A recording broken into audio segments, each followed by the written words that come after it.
médecins disposent aujourd'hui de diverses techniques d'imagerie médicale destinées à voir l'intérieur du corps humain.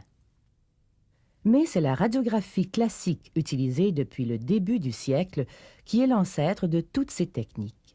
C'est grâce aux rayons X qu'on a pu voir l'intérieur du corps vivant pour la première fois.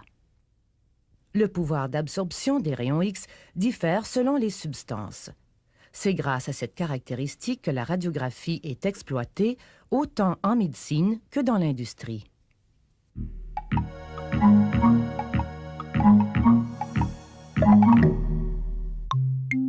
On sait maintenant que les rayons X sont des ondes électromagnétiques, tout comme les ondes radio ou celles de la lumière. Mais, contrairement aux ondes lumineuses, ils sont invisibles et leur énergie est plus importante.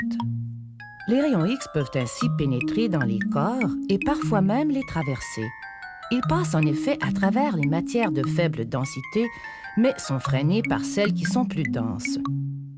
Ainsi, alors que la peau et les muscles y sont transparents, les os y sont plus opaques. Après avoir traversé le corps, les rayons X vont frapper une pellicule sensible, donnant une image négative de la structure interne de l'organisme. Les tissus de faible densité, comme la peau, les muscles et les organes contenant de l'air, apparaissent plus foncés parce qu'ils absorbent moins les rayons X. Ils se laissent facilement traverser. Quant aux tissus beaucoup plus denses, comme les os, ils absorbent davantage les rayons X et apparaissent pâles sur la radio. La radiographie est en somme la photographie au moyen de rayons X.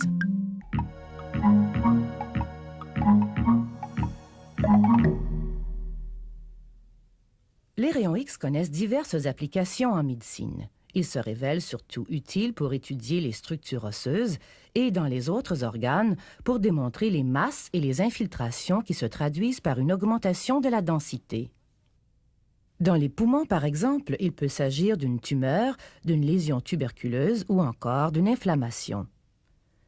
Pour l'étude des organes creux comme la vésicule, le rein ou, comme ici l'estomac, on fait absorber au patient une substance opaque qui permet d'en mettre la configuration interne bien en évidence.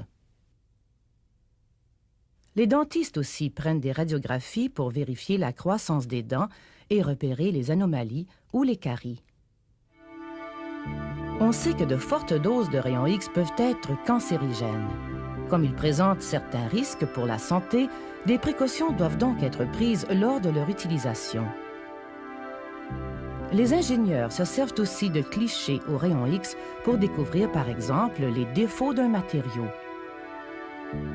Dans les aéroports, plusieurs détecteurs de métal sont à rayons X. Les rayons X sont également utilisés dans la recherche scientifique pour étudier les configurations d'atomes et de molécules formant les cristaux. C'est la cristallographie par rayons X.